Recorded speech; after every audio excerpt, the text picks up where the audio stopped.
Welcome, folks. It is Casual Friday. I'm a Vigeland. Hey. Feels like we were just here. Long time no see. Yeah. What a week! We were here at the last night until about midnight with various streams. We have we streamed the actual debate on our alt channel, which we haven't used in ages, at youtube.com/majority live. We've also made it private and taken it down because we don't want to get a copyright strike. But what we may do is actually send it to members if we can figure out a way of doing that. It's possible we might be able. Audio is easy to get into. We got to figure out something. Oh yeah, we will send the audio and make it. We'll send it to members and then we'll make it available for everybody. Maybe at the beginning of next week. But we do have our reaction, and we do also have the side view. I set up my phone to do a side view of my ear during the course of the broadcast to tell people to go over to the other channel, and I don't understand. For the life of me, there was always about 3,000 or 4,000 people who just wanted to see the side of my ear. It's up to 80,000 on the VOD. I'm not 100% sure what that's about. Maybe it was a thirst trap, an unintentional thirst trap by you. I mean, Exactly. People like the behind the scenes look. I to be honest, It was a new angle for I your have face. a new angle, and Yeah. that's the one that I'm going to lead with for now on. I mean, that's what Biden was doing apparently all last night. He was not looking into the camera. And then he just left his mouth open like half the time. The Worst debate performance ever? Question mark. yeah, and Nixon's flop sweat was pretty bad. yes, That's what we're talking about here. well, maybe worse. I mean, because here's the thing: is that debates in the modern age, and I don't know what it was with Nixon and Kennedy, although I would imagine like it was more organic, the response, or oddly, this was the most organic response I've seen to a debate, really, in any debate that I've ever covered. More than anything else, in every single debate, whether it was the 12, we had in 2016 of Republicans and the, I've probably, and I've covered debates in person, at least 3 or 4 in person. Yeah. And been in the spin room. Every debate is usually about the spin, and the spin is based on narratives and how well people sell it and this and that. It's not completely off, the grid. Last night there was no time for spin. There was no spin. Usually starts at the end of the debate. I mean, sometimes you'll get campaigns sending stuff out, before the end of the debate. But the spin was settled within the first 20 minutes of the debate. Yep. And that was that Biden was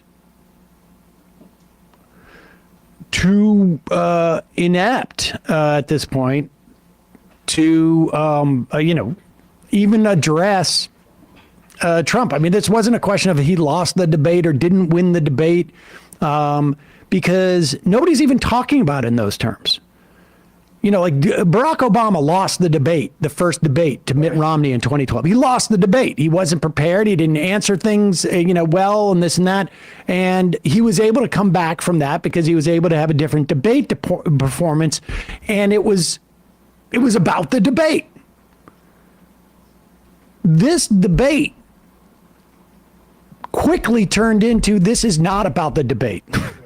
And so you saw a lot of normal people basically said Donald Trump was lying. And it seems like the media has largely ignored the fact that Donald Trump just was half incoherent and totally lying, because that's the expectation of Donald Trump. I mean, frankly, 40 some odd percent of the country has already said, yeah, we know. And we're okay with it. We're okay with it. He's a liar for our purposes. He's right? a liar for our purposes. You know, he doesn't talk like a whatever it is that they say in their head. But that would be important because let's be honest, this race, the presidential race, is about somewhere between 5 and 100,000 people. Yeah. Across like 7 states. We don't know which states it's going to be. We don't know what the actually number of people, but that's what it's probably going to come down to. And it may have made a difference if there was no other story that Donald Trump kept lying about stuff and he wouldn't answer the questions and this and that. And we should also say that and we'll get into all of this with Jamel. But in terms of like the headline story is that Joe Biden was abandoned by the least likely people to publicly abandon him. Let's start with Claire McCaskill, who I will make this point. If I never saw Claire McCaskill on television and never saw her again on television on MSNBC, I would be perfectly overjoyed. The idea that she talks about electability, which is what they bring her on for, it's really to chide the left. That's her role. She's a centrist Democrat, basically. She's a centrist Democrat exactly who lost big time. Right. Who failed. Here she is with Rachel Maddow. And it was interesting to watch MSNBC last night because that was the first one we turned to because we were like, how are they going to spin this? And they did not. They couldn't. No, nobody could. Well, first, the easy part. Donald Trump is a liar, a flawed character, mean, a jerk, very unlikable, and that was obvious tonight. Now, the hard and heartbreaking part. I have been a surrogate for some presidential candidates in my time. I know what the job is after a debate of a surrogate. I've never wanted to be a surrogate more than I do right now. Because when you're a surrogate, you have to focus on the positives. But I have said very clearly and very plainly on this network, and my job now is to be really honest. Joe Biden had one thing he had to do tonight, and he didn't do it. He had one thing he had to accomplish, and that was reassure America that he was up to the job at his age. And he failed at that tonight. Now, does that mean that my phone blowing up with senators and campaign operatives and donors, big donors from all over the country, does that mean that Joe Biden is not going to be the candidate? I don't know that. I think we'll know a lot more in a few weeks, how this plays out, how the polling plays out. But I think a couple of things are going on right now. I think I'm not the only one whose heart is breaking right now. There's a lot of people who watched this tonight and felt terribly for Joe Biden. And, you have to ask, how did we get here? How do we get to the point that we're spending a whole lot of time talking about the vice president tonight instead of talking about the president? And I don't know how the rest of this story is written. Well, okay, look, I don't want to hear any more from her. And there's a couple of things that she said that I find really troublesome. One, that there's that many people blowing up her phone.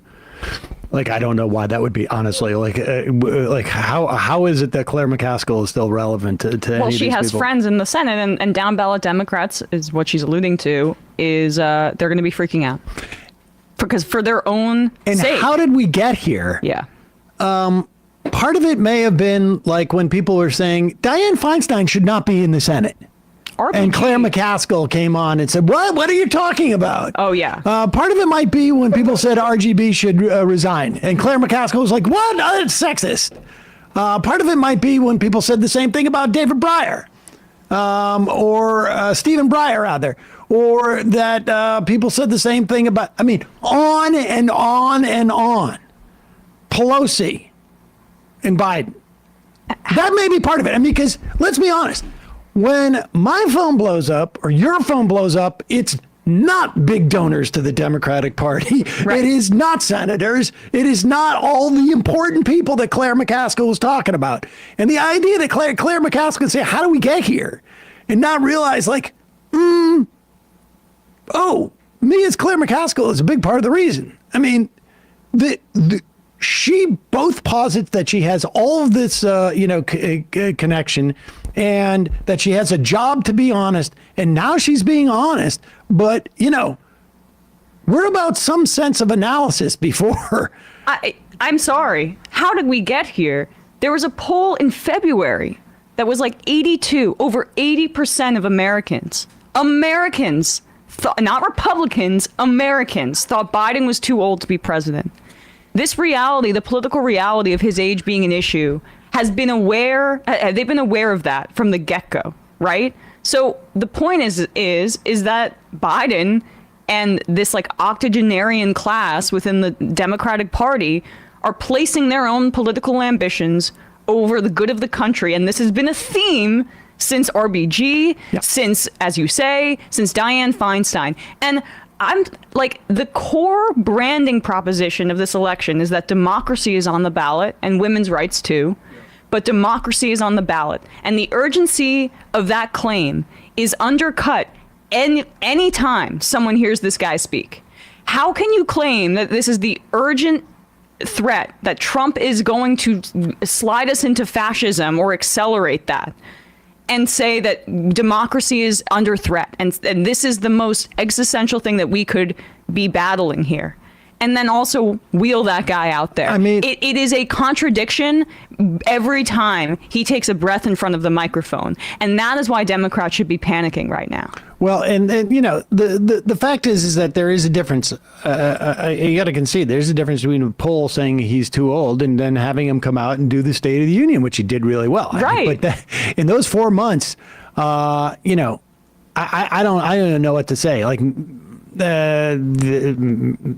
that was a surprise, though. The State of the Union was a surprise. The State of the Union was a surprise, but it reset the. Well, now it appears to be an outlier. Like, you don't really set like had he showed up in the same sort of form as he was at the State of the Union, there wouldn't be a single word about this. It would be about all about Donald Trump. But here's the thing, and we said this last night: the one thing to watch, because look, there is a provision in the Democratic National Conference. Well, we're not going to play we'll do this Scarborough stuff maybe with Jamel. But there is a provision within the DNC charter where delegates aren't necessarily tied in to having to vote for any given presidential candidate. However, they can only vote for their vote to count for someone who is considered a viable presidential candidate. And that is a very squishy thing. So it really comes down to like, the chair of the DNC making that assessment. And it's, I don't know. The bottom line is it's going to require Joe Biden to step down. And, when we talk to Jamel, we will play the Morning Joe stuff. And they had, because Morning Joe is the show that Biden apparently watches religiously, and it certainly seems like the show that he takes all of his sort of like political cues from at this point. And they were not optimistic. They were not throughout I watched a little before coming in today. They also, they had Andrew Ross Sorkin on to say that Democratic donors are just, we'll play it. But the donors are starting to panic. The down ballot Democrats are starting to panic. And this is when levers actually, this is a real possibility right now. Hey, folks, don't forget to hit the subscribe button and check out our daily show. We do it every day at 12 p.m. Eastern for about 2.5 hours. We even take phone calls. You should check that out.